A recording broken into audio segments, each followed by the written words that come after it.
I'm going to show you the 9 biggest mistakes low stakes poker pros are making. How do I know this? I've spent nearly 300 hours this year playing 5-5, and these are the most common blunders I've seen these stronger players make time and time again. So if you are a pro, an aspiring pro, or just a part-time weekend warrior, hopefully this video can help you cut out some of these mistakes and win way more money. Let's jump in. All right, so the first mistake I'm seeing low stakes pros make is generally firing 2 barrels and then giving up on the river. So I want to talk about why we shouldn't give up on rivers, even if they're perceived to be bad for us. And finally, I want to talk about something I just made up called showdown fallacy, where we really need to ask ourselves, do we actually have showdown value on this river? And if not, we should not be giving up. So let's jump into a couple examples. All right, first example here, we're playing 2-5. We're gonna open it up on the button and the villain in the big blind. A recreational player is going to call. Flop comes 10-5-4. We are going to c-bet. I see a lot of low stakes pros getting this right and just c-betting small here, which is great. The villain is going to call. We're going to a turn, which is a king. And this is actually a pretty good card to barrel. And once again, a lot of low stakes pros are getting this right. We don't have showdown value. We've got some equity. We should be barreling on the turn. This is the size I see a lot of regs using on these turns, kind of the 2/3 to 3/4 pot. Not the size I would necessarily use, but we're gonna talk about this later in the video, so we'll move on for now. The double barrel is very good though against a player who's calling too wide pre-flop and calling too wide to a small c-bet on the flop. And now the turn is a perceived good card for us. We're gonna have a lot of fold equity here, so we continue barreling, which is great. Now we go to a river, which is a 10. And when it checks to us on the river, all too often, I see low stakes pros in this spot think, okay, I've opened, I've c-bet the flop,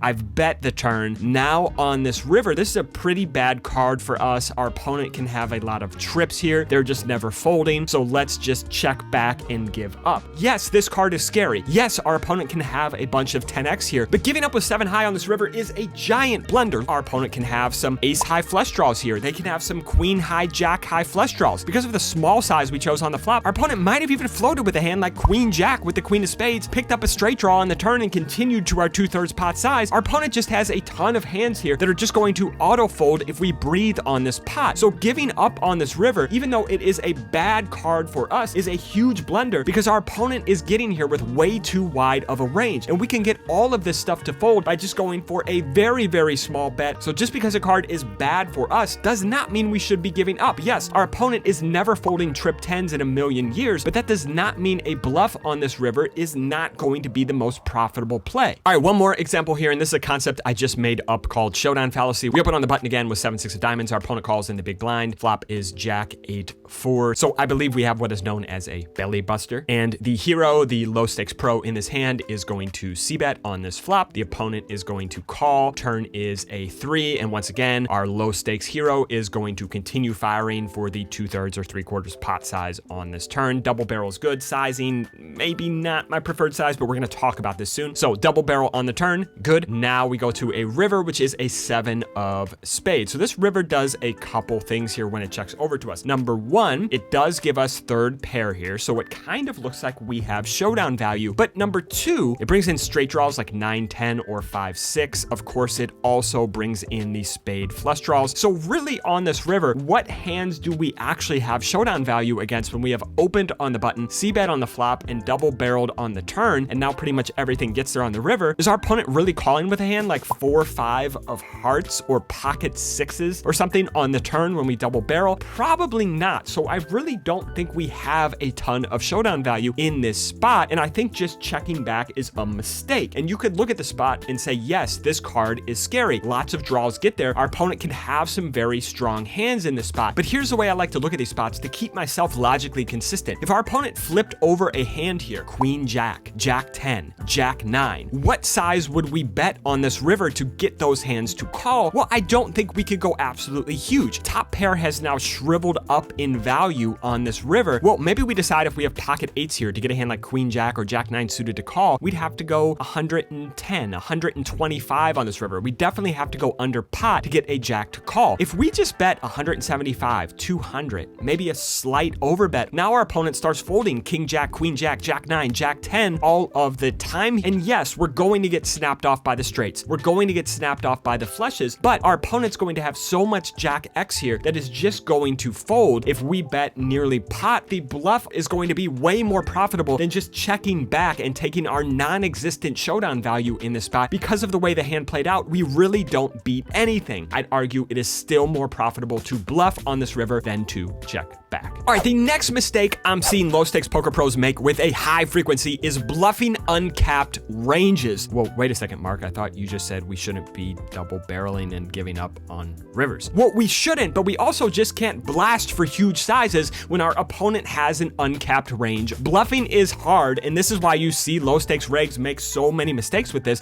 and generally just turn into ABC value type nits, because calibrating your opponent's range and the right sizes to target that range is very, very tough. So what mistakes am I seeing when low stakes pros are blasting off into uncapped ranges? Number one, when the villains are check raising flops and checking turns on board pairing cards. We'll talk about that. Number two, when they're choosing large bets on nut changing turns. And number three, when they are trying to bluff villains who are in position when they are out of position. So let's put some crystal clear concrete examples to these concepts. I will show you right now. All right, example number one, when I see low stakes pros just blasting off into uncapped ranges, when our opponents check raise the flop and then check the turn on a board pairing card. So let me show you. The low stakes pro, our hero, is going to open on the button, and the villain, a rec, is going to call in the big blind. We flop open-ended. We are going to c-bet. Our opponent is going to check raise. Well, we're open-ended to a Broadway straight draw, and we've got a backdoor flush draw, so we're going to continue in position. Turn card is now a 10, and our opponent checks. And this is a mistake I'm seeing time and time again. When it checks over to our low stakes hero on the button, they just start betting here on the turn for usually pretty big sizes, because they're like, well, you know, I've got king high, our opponent checked, our opponent showed weakness. No, this is a mistake, and let's talk about why. When our opponent, a low stakes recreational player, check raises on the flop here, what is their range? Well, it's mostly going to be value, right? Because most low stakes recreational players tend to be more on the passive side. So when they check raise on this flop, it's going to be heavily weighted towards hands like queen 10, pocket fours, pocket 10s here, right? Yes, they will occasionally have some big combo draws, occasionally have some nut flush draws, occasionally have some straight draws. But when we choose a small size on this flop, the board is wet, the board is dynamic. They're going to almost always raise off their value, and they are sometimes going to raise off their draws. Now getting to the turn, when the turn card pairs the board, and why might they check in the spot with their value hands when the board pairs? Now they have lockdown value. They're no longer scared of flushes. They're no longer scared of straights. They have queen 10 here. They have pocket fours here that would play in this manner a lot of the time. So choosing a big size here as the hero here on the button is a blunder, because what's going to happen when our opponent has a full house and we choose a big size? Well, they're going to call. We're going to go to a river. Look, we've still got king high, so we need to bluff. Our low stakes hero has taken our advice into account and is not going to fire two barrels and give up with king high here. So he goes ahead and bluffs on the river. And of course, now the villain is going to check raise jam for the rest of it, because they just always have a hand like queen 10 or pocket fours here. So what is the alternative here if we don't want to be just blasting off into an uncapped range? On the turn here, when our opponent checks, instead of choosing this big sizing, $150, maybe we can choose a very small size. What happens if we go 60 or 70 or 80 here? So number one, by going small on this turn instead of 150, we keep those draws in our opponent's range. And number two, when we choose a small size here, if our opponent does have pocket fours or queen 10, they are much more incentivized to check raise us, because we've chosen such a small size, and they just get greedy and want to put more money in. If they just call on this turn, oftentimes they just come out and donk on the river and let us off the hook. So if our opponent just calls on this turn, if we go small, now on the river, we can choose a small size again, because yes, our opponent will sometimes just come out and check raise queen 10 or pocket fours, or sometimes just come out and donk those hands as well on the river. But sometimes you're playing against a super trappy player who will just check again on the river to try to give us a little bit of rope. What size do we need to go on an 8 of hearts river here to make a hand like ace 3 of diamonds or king jack of clubs fold? Well, we don't need to go big. We can just go very, very, very small, maybe quarter pot, fifth pot, because what is our opponent's range? Well, it's going to be full houses, and it's going to be some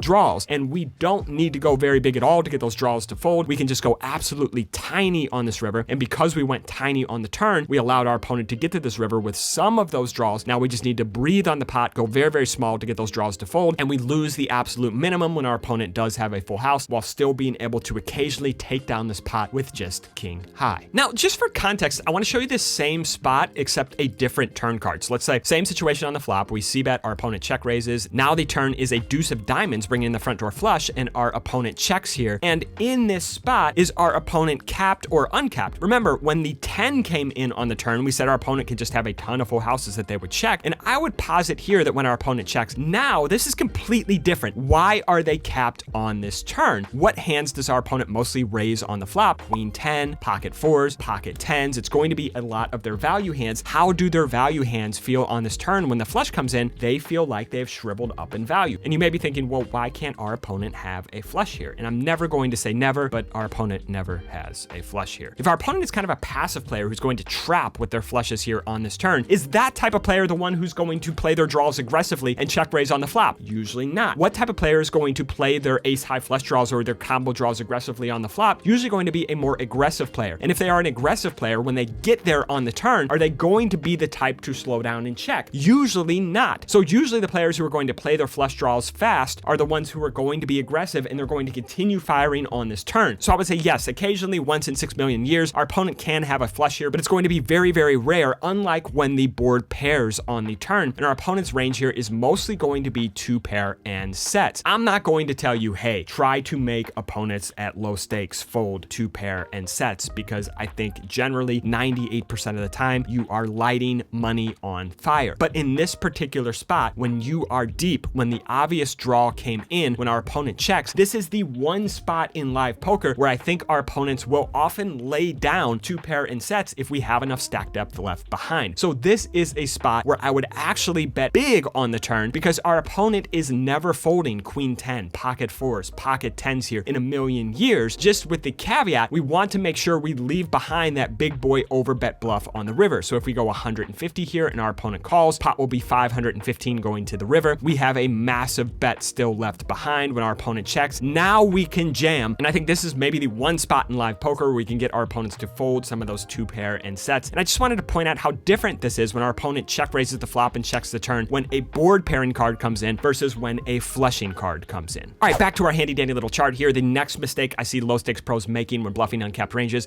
is using large bets on nut changing turns. So let me show you an example. In this one, our hero, the low stakes pro, is going to open on the button with ace 9 offsuit, and the villain, a wreck in the big blind, is going to call. Flop comes queen 7-6. We are going to c-bet our entire range. Opponent calls. Now the turn is a 6, and our hero, the low stakes pro, is going to continue barreling for 70 into 85 on this turn. I want to talk about why this is a mistake. When we choose this big size on a nut changing card on the turn, what's going to happen when our opponent has a 6 here? They are often just going to call because they're scared of the flush coming in. So trips are just going to call. When our opponent has maybe a small flush, a baby flush, a 9 high flush, an 8 high flush, a 5 high flush, they are often just going to call too. Now the board is paired. They're scared of full houses. They're scared of higher flushes. So our opponent will start trapping at a much higher frequency. It's not that they're trapping because they're trying to do some tricky Phil Hellmuth bullshit. No, they're trapping because they start getting scared because you've chosen a big size twice and they're not sure even if their very strong hand is good. So now that we've chosen this big size on the turn and our opponent calls, we get to the river and we're like, well, you know what? We've got the nut flush blocker. Let's just continue blasting here. Let's bluff. And then we get snapped off and our opponent says flush or our opponent says trips, and then they flip over their hand and we just have to say you're good. This is the mistake. If instead of going 70, we choose a small size, maybe $30, $35 on this turn, it will incentivize our opponent to raise a ton of the time here on the turn when they have flushes themselves. If they have the 5 high flush, if they have the 9 high flush, they will start putting in more money for us, because when we put in a small bet, our opponent is no longer as scared, fear, and our opponent starts wanting a little bit more money in the pot, greed, with their very strong hands because we have chosen a small size. Our opponent is going to fast play their flushes at a much higher frequency, and they're also going to continue with a bunch of draws that just aren't going to be able to withstand heat on the river. Maybe hands like 8-9 suited, maybe hands like 5-4 suited, maybe even hands like pocket 8s with a club here that are just going to call here on the turn quite a bit and then are just going to have to fold a lot on the river. And you may be saying, well, wait, Mark, aren't we unbalanced here? What if we have a hand like ace-9 of clubs for the ace high flush? Wouldn't we want to bet big here on the turn? No, because if we bet small, our opponent will often put in more money for us when they have a flush. Our opponent will continue with a bunch of hands that we have drawing dead, like 8-9 of diamonds or 5-4 of spades or something like that, by betting small on this turn. Betting small on the nut changing cards is good both when we have value and when we have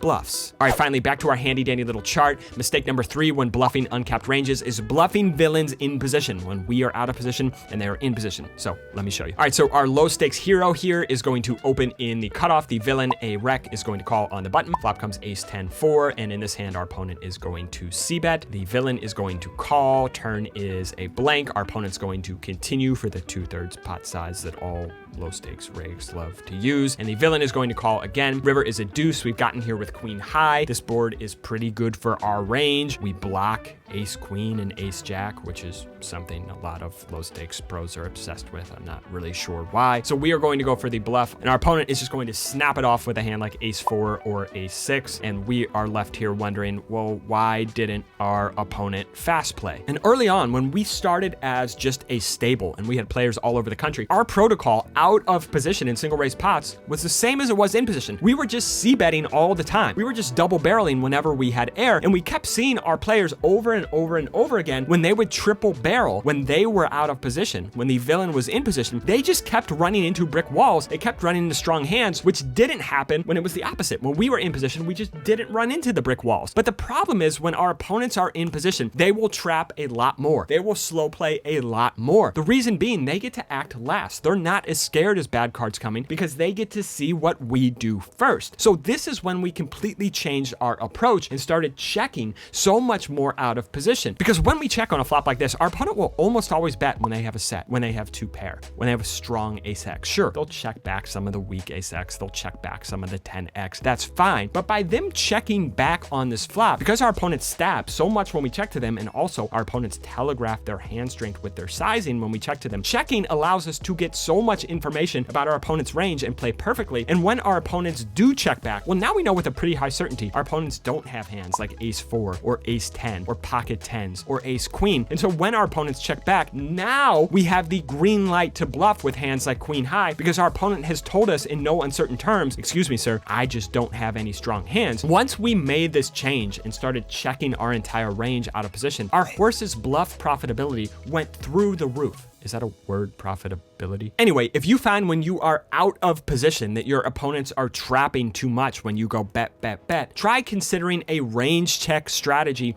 on the flop to allow our opponents to cap themselves, because when our opponents check back, now our bluffs will print. All right, another big mistake I'm seeing low stakes pros make, we've touched on this before, so we'll fly through this briefly, is autopiloting turn sizes. And I'm seeing a lot of sizes that, in my opinion, are too small on blanks and too large on nut changing cards. Too many sizes that are kind of in between that don't really accomplish anything. So let me show you a couple examples. All right, in this one, our low stakes hero is going to open on the button with pocket kigglies. Villain, a wreck in the big blind, is going to call. Queen 9 deuce. We're going to c-bet our entire range. So far, so good. Turn is now a complete blank, the innocuous 4 of hearts. And when our opponent checks over, all too often I'm seeing low stakes pros choose this kind of 2/3 to 3/4 pot size. And in my opinion, this is a giant blunder. Why is this a blunder on the turn? Well, let's think about our opponent's range. When our opponent check calls a small bet on the flop on a wet dynamic board, they're no longer going to have a lot of hands like queen 9, pocket 9s, pocket deuces. Those hands on a wet dynamic board are going to raise on the flop. So what is our opponent's range here? Well, we can pretty much put our opponent's range in 3 buckets here. It's going to be a lot of top pair. It's going to be a lot of draws, maybe ace high flush draws and straight draws. And it's going to be a lot of weak stuff, maybe hands like pocket 8s, 9x, deuce x, stuff like that. On this turn, by choosing this middling size, the weak stuff is probably going to fold to a double barrel no matter what. We're not capturing another street against pocket 8s. So this $60 size just doesn't really get value against those hands. And the hands like ace queen, king queen, queen jack, or the draws like ace 3 of spades or jack 10 here on this turn would call a much bigger size than 60. My preferred size on this turn, when the turn is a blank, when our opponent is capped, is going much bigger here in choosing an overbet size. What's the biggest size that a hand like queen jack or queen 10 or ace 8 of spades will call on this turn? And in my opinion, I think those buckets of hands would call a much bigger bet, maybe 100, maybe 120. And we want to pile in money when our opponents are most inelastic, and our opponents are going to be more inelastic on the turn than they are on the river. Because if our opponent does have a hand like ace 8 of spades or jack 10 here on this turn, they have a ton of possibilities. They can still make the nuts. They're going to still put in more money to see that river card. Whereas when the river card comes a blank, well, now we're no longer getting any money from our opponents. We need to get the money right here, right now on the turn. Also, when our opponent has a queen X type holding, they still put you on a bunch of semi bluffs and draws, and they are not folding top pair here on the turn. So we may as well well go much bigger on a blank. All right, so back to our guide here, and we see too small on blanks, which we talked about, and now we see too large on nut changing turns. So let's talk about this one. All right, so this time our hero, the low stakes pro, has ace 3 of spades on the button, and we've briefly touched on this before, so we'll go through it very quickly. We c-bet on the flop small, our opponent calls, so far so good. Now the turn is a 4 of spades, giving us the nuts, and we see a $60 bet into 85. Using this size when the flush comes in is a poor choice, because what is our opponent's range? Well, our opponent's range we can put in 3 buckets here. It's going to be top pair type holdings like Queen X. It's going to be very weak holdings like pocket 8s with a spade or Jack 10 of hearts, or it's going to be flushes. If we bet big on this turn, the Queen X may start folding, the weak stuff is going to fold, and the flushes might just call because they're scared of a bigger flush. If we bet small on this turn, the Queen X is probably going to call at least one more bet. The weak stuff that we have drawing dead, like Jack 10 of hearts or something like that, may call a bet because we're giving them a good price. And the flushes, when we bet very small, will probably start check raising here because those hands get greedy when we bet a small size, and they're not as scared of running into a bigger flush. So by betting small here, we just get way more value against our opponent's range on a nut changing card. All right, the next mistake I'm seeing low stakes pros make is checking back turns when we have no showdown value. So in general, our villains, the rec players we're playing against at low stakes, they tend to call pre-flop too wide. They tend to call the flop too wide. They tend to raise their strong hands on the flop too often. So what does that mean for us?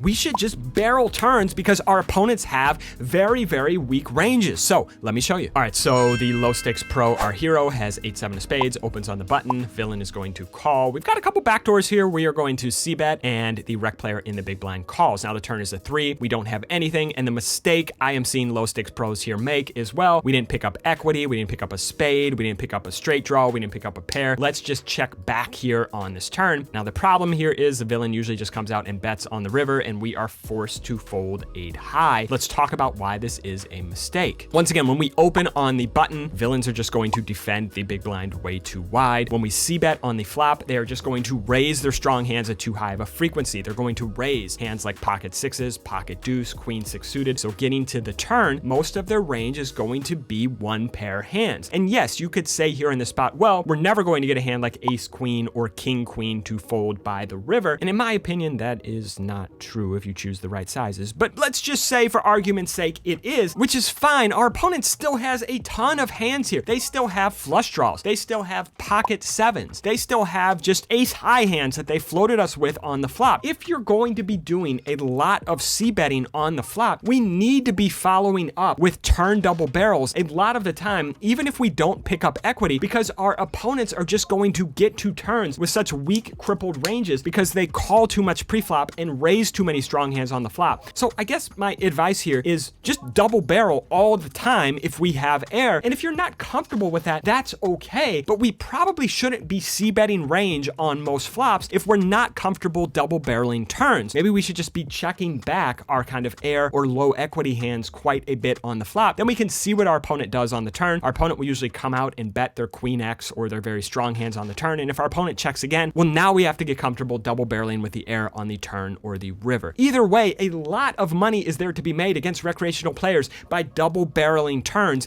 even if we do not pick up equity. Remember, equity is our get out of jail free card, and the more equity we have, the less fold equity we need. But against most low stakes recreational players, we have so much fold equity on turns and rivers because their range is so wide and so weak. Double barrel the turns, win rate will go up. All right, the next mistake I'm seeing low stakes pros make is just way too passive against other pros or regs. And my advice here is don't be afraid to battle. Variance is okay and EV is EV. What I mean by that is if there are pros in the game who are making mistakes, you can still be winning money off of them. You don't win money by just avoiding them and only playing pots against fish. In general, yeah, you want to play the most pots against the fish, but the weaker regs can be exploited as well. And if you can win another half big blind or 1 big blind or 1.5 big blinds per hour by beating up on some of the weak regs, well, your win rate will just go up. And yeah, you may say, okay, edges are smaller, so variance will get higher. And the way I like to look at this is the higher our win rate, the less our downswings, right? If we are the biggest winner in the pool, if we are taking every single spot, every single time, well, even if we have higher swings session to session, if you're winning 15, 16, 17 big blinds per hour over a 200, 250 hour sample, you are just never going to lose, right? No matter how high the variance is, you are just never going to lose over even like a 2-month sample playing live, right? So take every spot, push your edges, and don't worry about variance, because the higher the win rate, the less you will have to worry about those wild downswings. So example number 1 here, Villain, a pro who happens to have some neck tattoos and some tattoos on his hands and is doing a low stakes challenge here, is going to open in the low jack. Us, the low stakes pro, we are going to call here in the hijack with ace king to let in all the other recreational players behind. This is okay. I like flatting with some strong hands here because our incentive is to let the fish in who are going to make 100 big blind mistakes post flop. A rec player in the big blind comes along as well. Flop comes 5-3-3. The villain is going to c-bet small. We are going to call here with ace king. Already a bit precarious, may just be throwing this away when the villain c-bets into 2 other people here, but we're going to call. Turn is a king of hearts, bringing in a backdoor flush draw. Villain is going to continue here very small for about 28.634% of the pot, and we are going to elect to call. And I think at this point in the hand is when we need to be thinking about putting some more money into the pot. We have top pair, top kicker. The board is relatively wet and dynamic. I think in this spot, the villain could be bluffing with a bunch of hands with equity, with his spade draws, with his backdoor heart draws. He could also just be betting worse for value here, right? He could also just be betting pocket jacks, pocket tens, pocket queens, something like that for value here on this turn. Now the river is a 9 of spades, and when villain checks, we just have the best hand here 90% of the time. And what actually happens here in this hand, our hero, the low stakes pro, checks back here, and I think at some point in this hand, finding a turn raise, or on this river when the villain checks, betting for thin value. At some point, we just need to be putting in more money, even though that villain is a little bit scary. We just need to find an opportunity ourselves to put in more money here with top pair, top kicker, either on the turn or on the river. All right, next one here, and the villain, once again, a very handsome tattooed boy, is going to open on the button. We are the low stakes pro in the small blind, and we have pocket aces, and we are just going to flat because we notice this guy is just opening on the button without looking at his cards. This is a mistake, right? Look, I'm completely on board with the flatting the ace king off early versus early to let in the fish. When we have pocket aces, I am just always putting in more money pre-flop, specifically when this is a late versus late configuration. This is just too passive, right? I could get on board with the ace king offsuit flat early versus early. I can't really get on board with flatting pocket aces to a button open. And yes, you could just say, okay, this guy's just going to fold a lot of the time because we notice he's just opening all of the hands on the button. Okay, he's also just going to 4-bet a lot, or he's also just going to call a lot. We need to be piling in more money with the top of our range. This is not the spot to flat to let fish in the pot. So we are going to call. Flop comes jack 6-3. Our opponent c-bets, and now we're going to check raise, choosing a very small size here. Our opponent calls. Turn is a king of spades. We're going to follow up here with a 2/3 pot size bet because that's the size we use because we're a low stakes pro. Our villain is going to call. River is a deuce of spades, and even though it's very unlikely that our opponent has a flush here, I mean, I guess he could have 6x of spades, but very unlikely. We are going to check here, and our opponent is going to check back, and we are good with pocket aces. So this just another spot where we're just playing a little bit too passive with our value hands. Yes, we did get a check raise in, we did get a turn barrel in, but this should be a 3-bet pot. There should be much more money in going to the flop, and if we are going to trap with aces, which I do not recommend ever, this river just needs to be a mandatory value bet here. Overall, we are just hurting our win rate by playing too passively against other regs. All right, next mistake I'm seeing low stakes pros make. In general, they can go thin or they can bluff, but usually they can't do both, right? Some can go super thin for value, some can find the big boy bluffs, most can't put it all together. If they could, they would generally be playing bigger. So let me show you a couple examples, and maybe you can use this to start either exploiting the regs in your pool who fall into one of these two two categories, or maybe we can use it to find kind of our own internal bias. And if we're the type of player who maybe is comfortable going thin but not bluffing, maybe we could look inward and kind of shift this for ourselves. Let me show you some examples. All right, so in this one, the villain is going to open in the cutoff, a recreational player. Our low stakes hero on the button is going to 3-bet with the king queen off. We are going to c-bet on the flop and get called. We're going to double barrel on the turn for value, probably go a little bit bigger here just to get the SPR under 1, but neither here nor there. The opponent is going to call. River is a 5 pairing the board, and this is just a pretty good spot to go for value. Our opponent's going to get sticky here on this river with pocket 9s, pocket 10s, pocket jacks quite a bit because the SPR is only 1, because all of the draws bricked, because our opponent does not really put us on much queen X in a 3-bet pot. So we are going to jam the river and our opponent is going to call and we are good. So there's this type of opponent you often see at small stakes who is quite capable of going for thin value here and often gets paid a lot of money in these spots. And then there is this type of opponent who, when they have a bluff in this same type of spot, they are quite comfortable emptying the clip with a hand like Jack 10 here and just firing on the river. And they win quite a bit of money in these spots because they apply a lot of pressure and they're able to get some big boy bluffs through. But in general, from what I've seen, low stakes pros pretty much hard fall into one of these two categories. Either they are like the first player, they're comfortable thin value betting, but they just are massively under bluffing in almost every spot when all the money goes in, or they are quite comfortable running the big boy bluffs, but you just don't see them go very thin on rivers. So when they put all the money in, they're very polarized on rivers. If you can use this in your game to kind of start putting those low stakes pros into categories, either number 1 or number 2, you can play much more effectively against them. And once again, we could kind of use this and look inward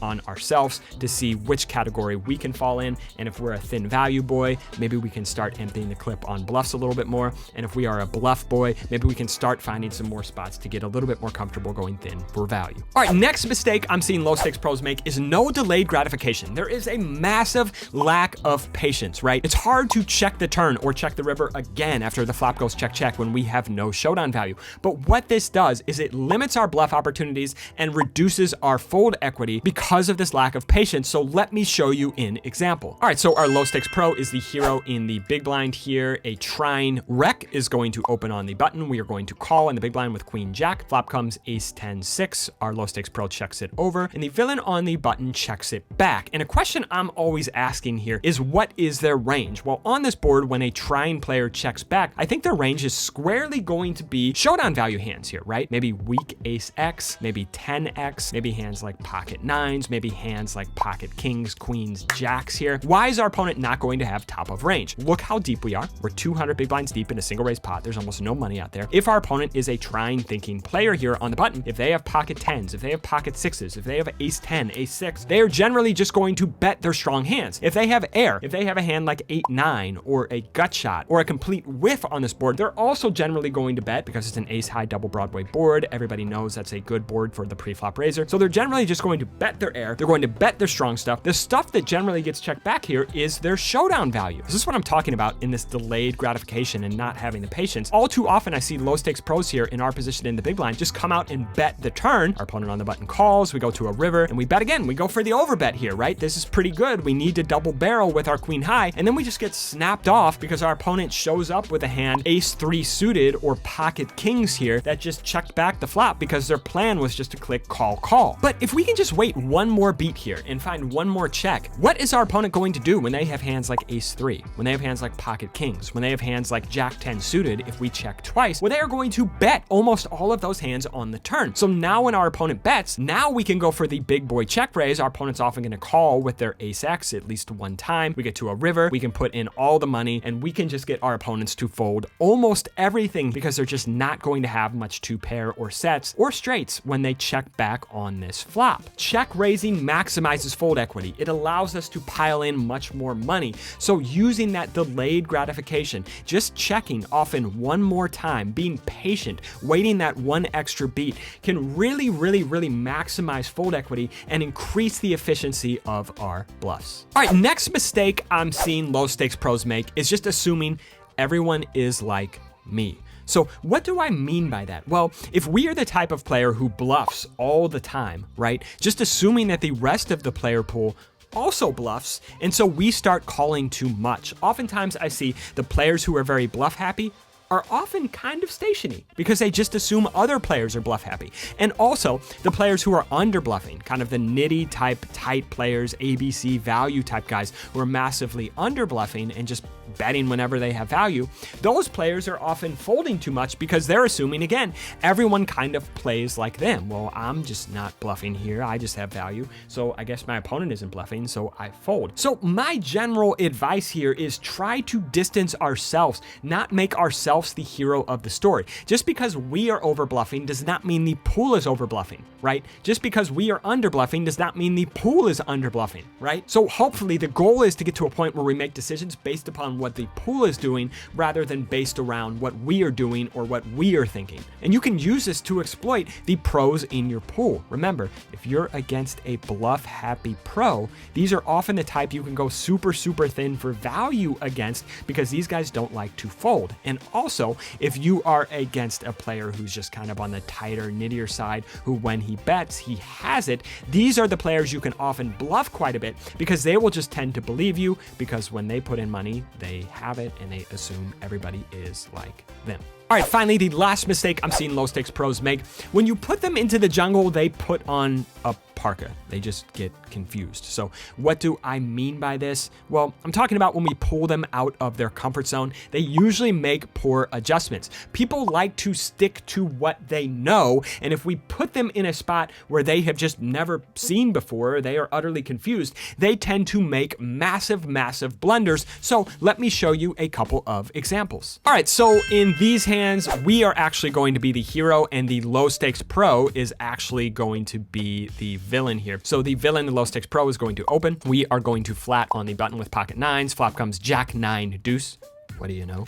And what I have been seeing is a lot of the pros here in the pool have started checking their entire range to me out of position in single raise pots. I find because they have not studied this strategy, they haven't really thought about how they're going to play their range when I bet small, how they're going to play their range when I bet big, how they're going to play their range when I check back. They're just often making many more mistakes, and they're kind of just playing right into my hand here because I have thought about how I'm going to play when they check their entire range. And most pros are simply, as Charlie Wilmoth likes to describe, pre-flop charts in trench coats. If you pull them into unfamiliar territory, they just generally become fish. So most of these guys checking their entire range to me, they don't really know how to play this strategy. They're either not check raising nearly enough or they're check raising far too often. Getting to turns, if I do check back the flop, they're just either massively under bluffing or massively over bluffing. They're just making huge mistakes because they're not comfortable with this check range strategy. They haven't really thought about it outside of watching one of these videos one time and seeing it's the strategy that I employ. All right, so let me show you a more concrete example here. In this hand, again, we are the hero and the villain is going to be our pro here in the big blind. A very short stack opens to 25 from under the gun. And pocket aces, I've talked about this before, I'm just always piling in more money 99% of the time. But because this guy only starts with $6 in this hand and the rest of the table behind me is generally deep, I actually elect to deviate here and just flat because I want either someone behind me who is deep to squeeze or other players who are deeper at least to come into the pot so we can win more money. So I just call here with aces. The button, a short stack, is going to call. Now our villain in the big blind is going to take the bait and squeeze. At this point, because this is a thinking winning player, I think he can have a lot more hands than just top of range here. Now he's probably going to be going linear, which means good, better, best. But this is a massive squeeze, and I know this guy's just going to be aggressive post flop. He's going to bet thinly for value. He's going to be willing to bluff, and I think just flatting here is going to give him the most amount of rope. So I'm just going to call with aces, and now the button is going to jam all in for $35 more.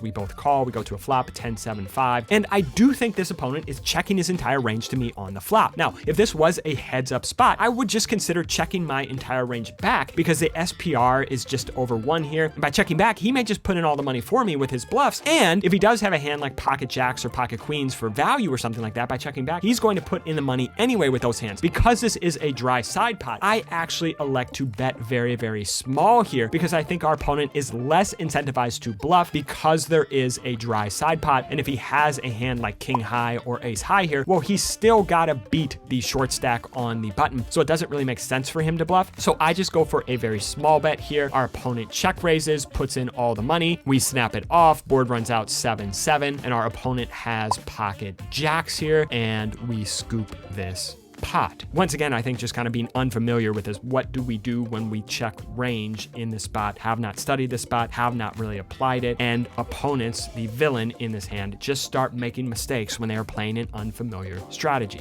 All right, a different example here. In this one, a pro is going to open in the hijack. Now the villain on the button, who is the low stakes pro, the villain in his hand, is going to 3-bet. We look down at pocket aces in the big blind, second best hand in poker, so we're going to put in the cold 4-bet. Folds back around to the original 3-better, the pro on the button, who is going to call. Flop comes ace 10-9. I am going to choose a very, very small size here on this flop, because I think when we choose this kind of 10-12% pot size, it, number one, encourages our opponent to call with hands that we have essentially drawing dead, like pocket jacks, pocket queens, pocket kings here on this flop. So we'd like to get another street against those hands that we have drawing very thinly or almost dead here. So I go very small. Our opponent calls. Turn is now a deuce of clubs. And now I have this, voice flashing in my head from Gethen. And I remember him telling me once, regs make the most mistakes in lines with checks in them.